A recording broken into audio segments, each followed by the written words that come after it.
Okay, so this is one of my favorite players we brought in with this crop of undrafted free agents. And this guy is massive offensive lineman Theo Benedet. I mean, this is a guy that 10 teams wanted, but the Chicago Bears, they got him. And I want to look at this story on sportsmockery.com. You guys check it out. But the Bears had to fight off several teams' offers to bring him to Hallis Hall, and his name is one that the Bears organization, they are excited about it. And to reference this article, they get into something that Kevin Fishbane had to say from The Athletic, so you guys can follow along.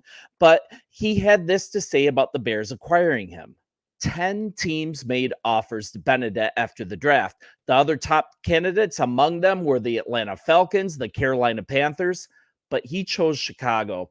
And Fishbane continues that it was our offensive line coach, Chris Morgan, that's what tipped the scales. And I felt there was an O-line coach who really believed in me. This is from Theo Benedet, who I started to develop a relationship with. And I think I really really understood my strengths and weaknesses as well. I thought that it bode well for the future. I mean, we talk about the draft picks that the Bears had this year. We are absolutely right to be excited about them. I think that is completely within our place to be excited about those. But he might be a major story as the Bears are on Hard Knocks this offseason, and this might get interesting. I mean, he should be a fun story. He was a star at the U Sports level in Canada. He won their Lineman of the Year award each of the last 2 seasons.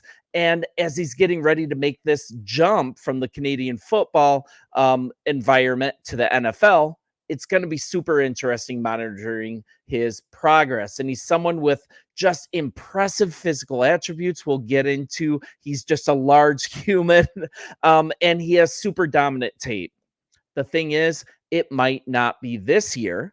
I mean, the last player to watch closely in camp, I think, he's undrafted free agent Theo Benedet. He is the guy that we're going to watch right now. He's absolutely huge. He's 6'7". He's 315 pounds. He can play tackle and guard. Played college football in Canada, as I said, but his natural traits are just absolutely fantastic. But Canadian football, it's on par with like a low Division 2 or high Division 3 football here in the States, right? But the natural talent's there. He's super raw. He might need a year to produce on the practice squad, but he's ready to be a backup at least. And you can bet he'll get plenty of playing time in these 4 preseason games. I think the Bears are going to vet him fully. And I mean, going into camp, this might be the strongest. This might be the deepest group of offensive linemen that the Bears have ever had during the time that Matt Eberflus has been the coach here. The talent's here. The talent's here to be one of the better lines in the league. And I'm going to hold fast to that. And PFF agrees with me. There's a lot of stories coming out right now that are talking about the Bears line being underrated, fantastic, underrated, pretty good. And by fantastic and good, I mean top 10. Super versatile, super deep, and some things have to come together correctly, though. Key people have to stay healthy. But this undrafted free agent crop, let's talk about this for a little bit. We might have up to 3 players making this team. Theo Benedet is one of them that's fighting for a roster spot because we still could use some more depth on the offensive line. Keith Randolph, I think he's an absolute slam dunk to make this roster at defensive tackle. Jamari Chroma, he's just a fun prospect who can really get after the quarterback. He might threaten to make this squad as well. But I absolutely love Ian Wheeler out of Howard. I mean, he's an exciting prospect in the return game. Austin Reed, he's fighting for the QB2 job. But I'm liking Benedet. He's one of my favorite players to come into camp, and he's something I think he's going to threaten to a swing spot immediately, or at worst, he's a guy that can develop into something special if we take some time to develop him. I mean, for a guy that's over 300 pounds, 6'7", 6'7", 295 pounds during his pro day. I think I misspoke just now. He is already at 315. So he's already put on 20 pounds since his pro day. He's getting ready for the pros. He recorded a 34.5-inch vertical with a 9'6" broad jump. And his RAS score, it is just absolutely excellent as well. And I'm going to show that in just a minute. He's got great feet. He's super quick. His length is fantastic. I mean, it'd have to be fantastic at 6'7". But he's got one thing that I think we're lacking across the line, but it's something that Tevin Jenkins has in spade. This guy just plays with a nasty streak. He just plays mean, and he can play tackle or guard. He's most effective in a zone scheme. That's what the Bears run. And but let's be realistic though, right? Undrafted free agents, let's be honest, they have a really hard time making the active roster, but we're in the need of depth across both lines. And this guy has size. He has this impressive experience in college in Canada. And I just love that we have him in camp. So let's actually look at this RAS score. I think it's another way to measure players here. Keith Platt just does a great job. I mean, it's not a perfect indicator if a player is going to be successful, but here is his RAS metric. And you guys know what it is, but I'll refresh you. It stands for relative athletic score, and it simply just compares a player's measurables to those of the same position, and the comparison goes back decades. So I just love the guys that GM Polls has brought in this year. These scores are absolutely insane for an undrafted free agent. Obviously, elite height. I mean, he's 6'7". His weight came in at 295, so that was a little bit of knock on him, but he's already 20 pounds over that past these measurements being taken.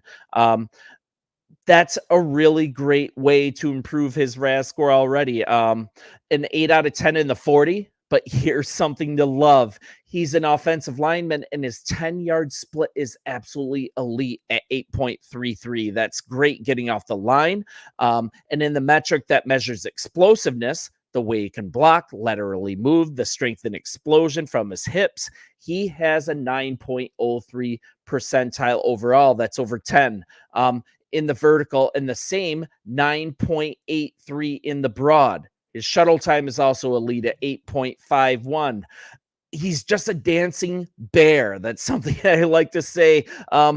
It's fantastic to bring a guy like this in. A composite grade of 9.03 out of 10. Just phenomenal measurables. And I just wanted to show you that so you can see that the measurables are there, because one of the questions for him is, does it transfer to the field? Let's kind of get the book on that a little bit.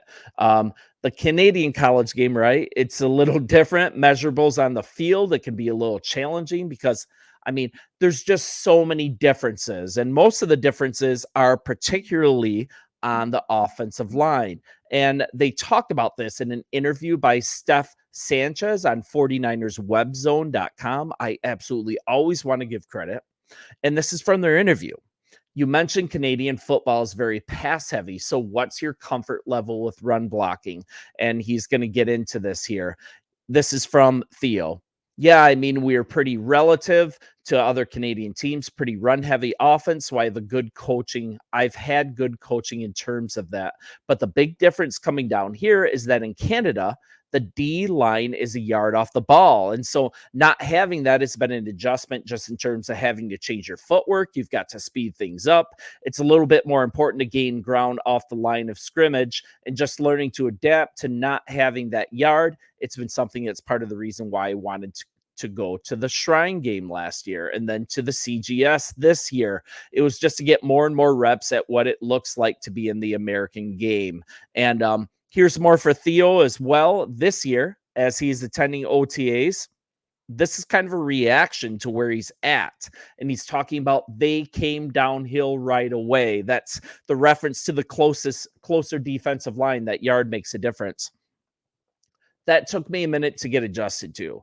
But once he got adjusted, absolutely no doubt in his mind, Benedet knows he can play at this level. He carries that confidence into Bears camp as an undrafted free agent, and he's looking to stick on this team that we're looking to capitalize on this rebuild right now. And this is more from Benedet.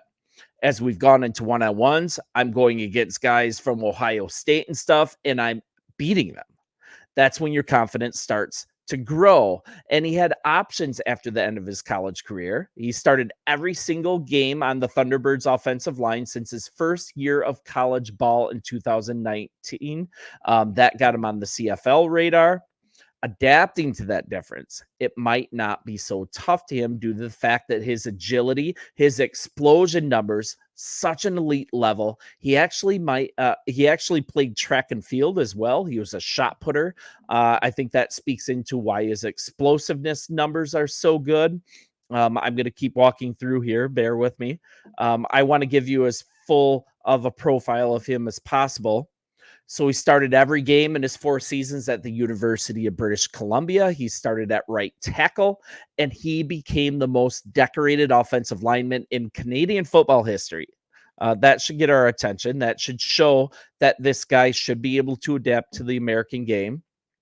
The North Vancouver native. He's the first offensive player to win back-to-back JP Metris trophies, and that's given as the country's top down lineman. And he also secured first team All Canadian honors on both occasions. So we're looking at a guy that's 6'7". He's 315 pounds. He attended the East West Shrine Bowl following the 2022 season. And he could have declared then. But he ended up making a decision to return to school and defer. He felt that he had some work to still do for his college team. And it's nice that he got that extra year of development. So he impressed as the only U Sports representative. He finished as the 5th highest graded offensive lineman. That's according to PFF. And he became the only blocker to rank in the 75th percentile or above in all pass set metrics. So it sounds like this guy isn't just big. He could turn into a good depth piece here at the offset with the Bears. Really good upside. His ceiling is sky high. And that performance, his senior year, that fueled NFL attention through his final year of college. He had a double-digit amount of NFL franchises visiting UBC's campus last season. That's as the Thunderbirds made a run to the Veneer Cup. They lost in the championship game. He attended the College Gridiron Showcase in January, and he was one of the most interviewed prospects. He spoke with nearly every NFL team in attendance, and he just generated a ton of interest. These are the kind of low risk, high reward players that we've just got to take a look at, and we have them in camp. And representatives from 16 NFL teams at that point were on hand at UBC's Pro Day. That was at the end of March, and 10 teams, including the Bears, gave him substantial offers, and this guy just chose the Bears. It's through a relationship with our offensive line coach. I think it's through this team being up and coming. I just think he is a fantastic ad. And the fact that we got a player that so many other teams wanted, I think there's got to be something to that. And you guys, Hard Knocks is coming soon. I cannot wait to see Theo Benedet among other players, Keith Randolph, Caleb Williams, of course. Entertain us, and also we get to have a really close look on this team. So that's going to be a fantastic addition to the offseason. And bear down. You guys continue to enjoy this offseason, and we'll talk soon. See ya.